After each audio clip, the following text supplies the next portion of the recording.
Hello दोस्तों, तो आज हम नया चैप्टर स्टार्ट करने वाले हैं, that is human I and colourful world. हम लोग कैसे इसमें समझेंगे कि लाइट कैसे हमारी आंखों को हेल्प करता है चीज़ें देखने के लिए।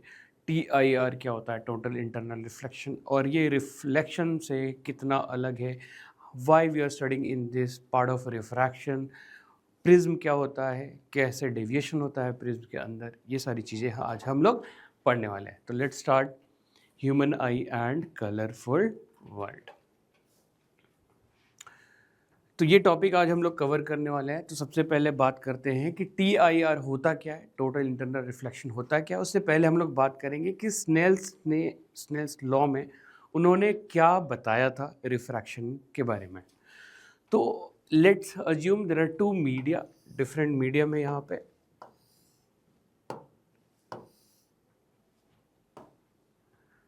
ये मीडियम 1 है, मीडियम 1, और ये मीडियम 2 है।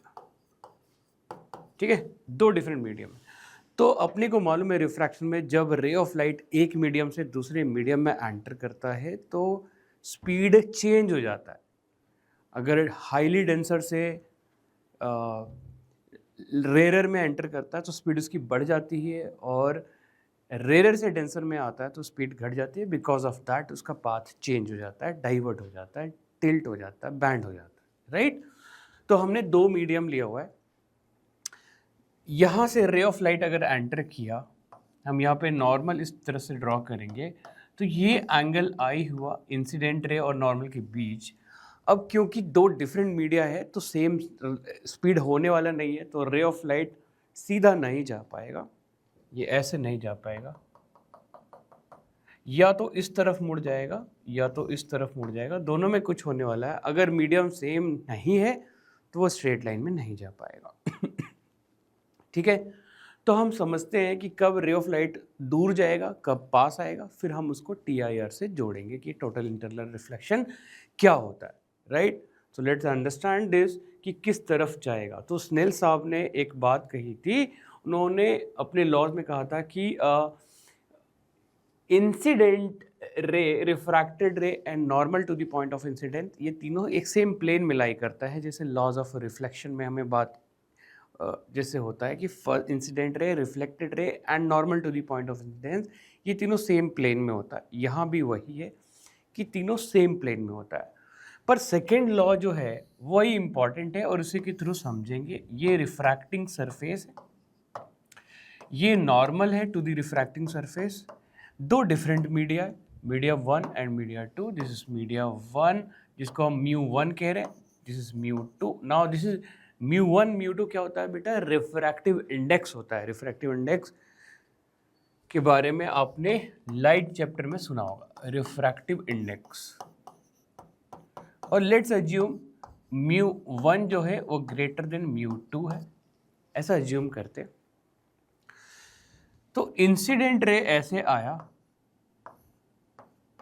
ऐसे, अब किधर जाने वाला है ये स्नेल्स लॉ हमें समझाएंगे। स्नेल साहब ने अपने लॉ में कहा था, फिक्स किया था, एक्सपेरिमेंटल है, कि फर्स्ट मीडियम का रिफ्रैक्टिव इंडेक्स इनटू साइन के साथ angle I must be equal to second medium का रिफ्रैक्टिव इंडेक्स इनटू साइन के साथ एंगल आर।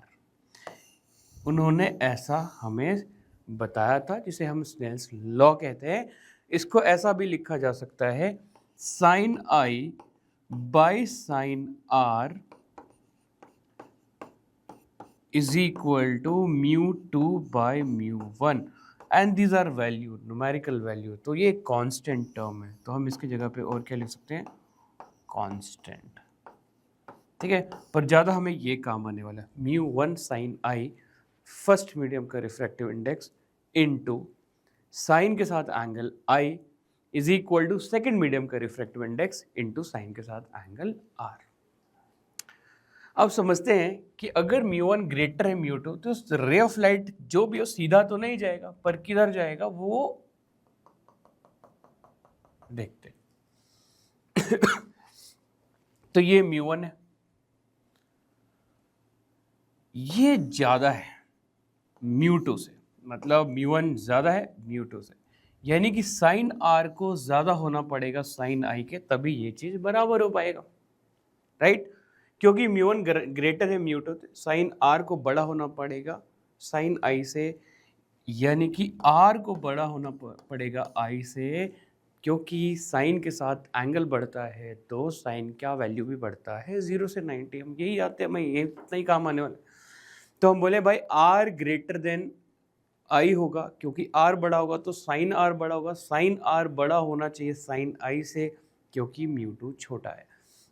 नॉर्मल के साथ एंगल देखेंगे तो ये कुछ इस तरह से जाने वाला है, like this, away from the normal, and this is angle R. ठीक है, तो स्नेल साहब ने ये बताया कि रे ऑफ लाइट जब एक मीडियम से दूसरे मीडियम आएगा तो बैंड तो होगा, किधर होगा, ये यहाँ से आप ले सकते हो, mu one sine I is equal to mu two sine R. और हमने यहाँ पे देखा given that mu one is greater than mu two, क्योंकि म्यू वन बड़ा है म्यू टू से, तो साइन आर को बड़ा होना पड़ेगा साइन आई से, and from there we can do that, right. तो एक और पार्ट इसका समझते हैं, फिर हम टी आई आर पे जंप करेंगे। फिर से हमने रिफ्रैक्टिंग सरफेस लिया, दो डिफरेंट मीडिया लिया, म्यू वन और म्यू टू। ये एंगल आई है,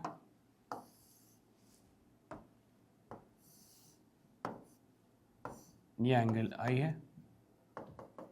अब ये किधर जाएगा, दिस इज नॉर्मल। तो यहां पे कि mu one less than mu to है, ठीक है, mu one less than mu to है। तो अगर म्यू वन लेस है तो हमें यूज करना पड़ेगा स्नेल्स लॉ। स्नेल साहब अपने लॉ में कहते हैं mu one sine I, first medium का रिफ्रैक्टिव इंडेक्स इनटू साइन के साथ angle I is equal to mu two sine R. तो म्यू वन लेस है, ये कम है किससे, म्यू टू से, तो साइन आई को ज़्यादा होना पड़ेगा आर से, यानी कि आई को ग्रेटर होना पड़ेगा आर से, यानी आई बड़ा है तो आर छोटा होगा, तो ये होगा एंगल आर। आया समझ कि कैसे स्नेल्स हेल्प कर रहे हैं कि रे ऑफ लाइट किधर जाएगा। What if mu one and mu two दोनों बराबर हो जाए,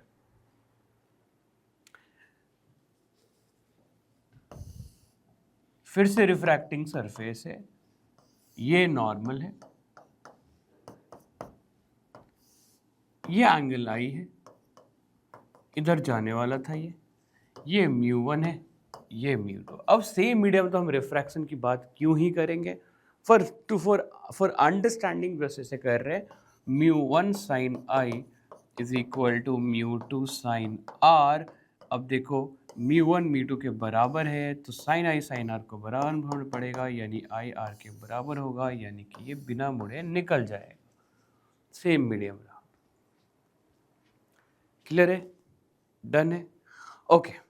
तो अब हम लोग आते हैं टी आई आर पे कि टी आई आर क्या होता है और कैसे ये रिफ्रैक्शन से रिलेटेड है और ये रिफ्लेक्शन से कैसे अलग है, क्योंकि we are talking about total internal reflection. T I R का मतलब क्या होता है, टोटल इंटरनल रिफ्लेक्शन, ठीक है। तो let's see total internal reflection, T I are. तो ये एक रिफ्रैक्टिंग सरफेस है,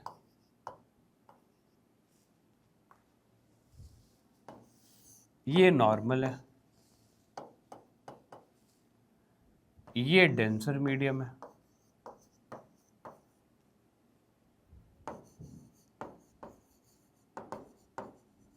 रिफ्रैक्टिव इंडेक्स म्यू टू मान लेते हैं, सॉरी म्यू वन मान लेते हैं, क्यों म्यू टू लेना,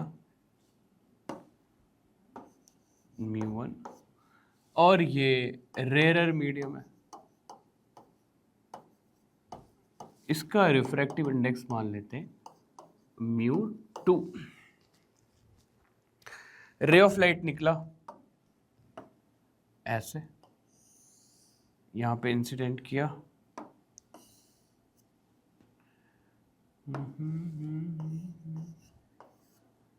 ऐसे, ये एंगल आई है। अब क्योंकि डेंसर मीडियम से रेयर मीडियम में जा रहा, अभी हमने देखा डेंस मतलब म्यू वन में ज़्यादा है, तो उधर का आर को बड़ा होना पड़ेगा, तो ये अवे फ्रॉम नॉर्मल ऐसे चला जाएगा।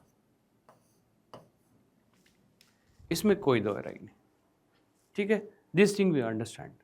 व्हाट अगर हम एंगल आई को थोड़ा और बढ़ा दें, अगर मैं एंगल आई को थोड़ा और बढ़ा देता हूं लाइक दिस, ये कर देता हूं, अब ये मैं इसको I1 लिखता हूं, इसको R1 लिखता हूं, मैंने एंगल आई को थोड़ा बढ़ा दिया, तो एंगल आई को बढ़ाएंगे तो R भी बढ़ेगा क्या, चेक करते हैं। क्योंकि म्यू1 म्यू2 तो वही रहा, एंगल आई को बढ़ा दिया तो ये और इसको बढ़ना पड़ेगा, क्योंकि रिफ्रैक्टिव इंडेक्स बेचारे का कम है। तो 0 से 90 डिग्री तक क्या होता है, साइन की वैल्यू बढ़ती है। जैसे साइन 0 डिग्री में 0 वैल्यू है, पर साइन 30 डिग्री में 1/2 है, साइन 45 में 1/√2 है। तो जैसे जैसे हम थीटा बढ़ाते हैं, साइन थीटा भी बढ़ता है 0 से 90 में। इतना में ही हमारा काम हो जाएगा। तो हमने I2 बढ़ा दिया तो R2 भी बढ़ गया, राइट। व्हाट अगर हम एंगल ऑफ इंसिडेंस और बढ़ा दें, तो अगर हम एंगल ऑफ इंसिडेंस और बढ़ा देंगे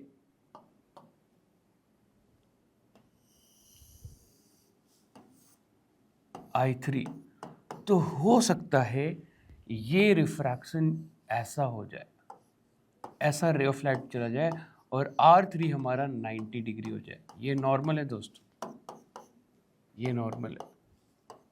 समझ रहे हो कि मैं पहले I1 रखा, R1 मिला, तो I2 बढ़ाया तो R2 बढ़ गया। अब मैं I3 इतना बढ़ा दिया, R3 की वैल्यू 90 डिग्री आ गया। मतलब रे ऑफ लाइट ऐसे चला गया, सरफेस के ऊपर ही चला गया। तो यहां पे एक बात निकल के आती है कि जब एंगल ऑफ रिफ्रैक्शन 90 डिग्री हो जाए, जब एंगल ऑफ रिफ्रैक्शन कितना हो जाए, 90 डिग्री हो जाए, उस समय जो एंगल ऑफ इंसिडेंस होता है उसको हम क्रिटिकल एंगल कहते हैं, क्रिटिकल एंगल कहते हैं। ठीक है, फिर से समझते हैं इस बात को। जब एंगल ऑफ रिफ्रैक्शन कितना हो जाए, 90 डिग्री, उस समय जो एंगल ऑफ इंसिडेंस होता है उसको हम क्रिटिकल एंगल कहते हैं। इसको चाहो तो IC बोल दो, इसको चाहो तो C बोल दो, I3 रहने दो, डजंट मैटर, पर हम इसको क्या बोलेंगे, क्रिटिकल एंगल बोलेंगे, राइट। तो क्रिटिकल एंगल के टाइम पे अगर मैं स्नेल्स लॉ लगाता हूं एट क्रिटिकल एंगल, अगर मैं स्नेल्स लॉ लगाता हूं which is μ1 sine I is equal to μ2 sine R, तो μ1 की जगह μ1 ही है, साइन I की जगह मुझे लिखना है critical angle is equal to μ2 ही है, और साइन R की जगह मुझे लिखना है 90 डिग्री। करेक्ट है, 90 डिग्री लिखना है। तो अब अगर मैं साइन 90 की वैल्यू रख दो तो मैं लिख सकता हूँ μ1 sine IC is equal to μ2 into 1, क्योंकि साइन 90 डिग्री की वैल्यू कितना होता है बच्चों, 1। तो यहाँ से साइन IC लिख सकता हूँ मैं μ2/μ1, और क्योंकि हमें क्रिटिकल एंगल निकालना तो हो जाएगा साइन इनवर्स μ2/μ1।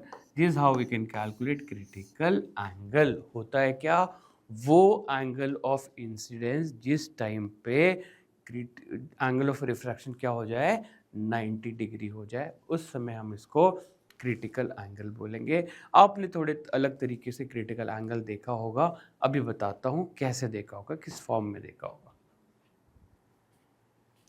तो आपने क्रिटिकल एंगल का फॉर्मूला थोड़ा अलग देखा होगा।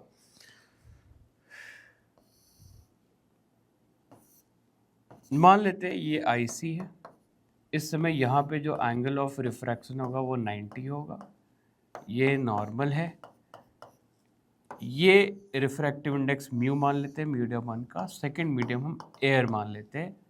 तो रे ऑफ लाइट ऐसे गया, तो हम स्नेल्स लगाते हैं, according to Snell's law mu1 sin I is equal to mu2 sin R। mu1 की वैल्यू कितनी है म्यू, sin I की वैल्यू कितनी है IC is equal to mu2 कितना है 1, sin R कितना है 90 डिग्री। तो यहाँ से अगर मैं sin IC की वैल्यू लिखूं तो sin IC मैं लिखूंगा 1 इंटू 1 डिवाइडेड बाय म्यू। तो IC की वैल्यू हो जाएगी साइन इनवर्स 1 बाय म्यू। ये है आपका क्रिटिकल, आप इस फॉर्म में देखे होंगे ज़्यादातर। ये है क्रिटिकल एंगल का फॉर्मूला। पर पीछे हम जाते तो वो अलग क्यों आ रहा, अलग नहीं आ रहा। सेकंड मीडियम एयर ले लिया और फर्स्ट मीडियम अगर हम ले लें म्यू, तो ये 1 बाय म्यू ही तो बन जाएगा, राइट 1 बाय म्यू हो जाएगा। पर अगर सेकेंड मीडियम एयर नहीं लिया, जनरलाइज कर दिया, तो क्या करोगे, तो आपको ये फार्मूला काम आएगा। तो वहाँ पे आप ये 1 बाय म्यू ढूंढते फिरोगे कि भाई ये तो अलग ही है। Now here are some condition कि क्या कंडीशन है TIR होने के। अभी तो हमने TIR पढ़ा ही नहीं, अभी तो हमने क्रिटिकल एंगल पढ़ा है, राइट अभी तो TIR हुआ ही नहीं। व्हाट इफ अगर मैं एंगल ऑफ इंसिडेंस थोड़ा और बढ़ा देता हूं, क्रिटिकल एंगल से ज्यादा कर देता हूं मैं एंगल ऑफ इंसिडेंस को, तब क्या होगा।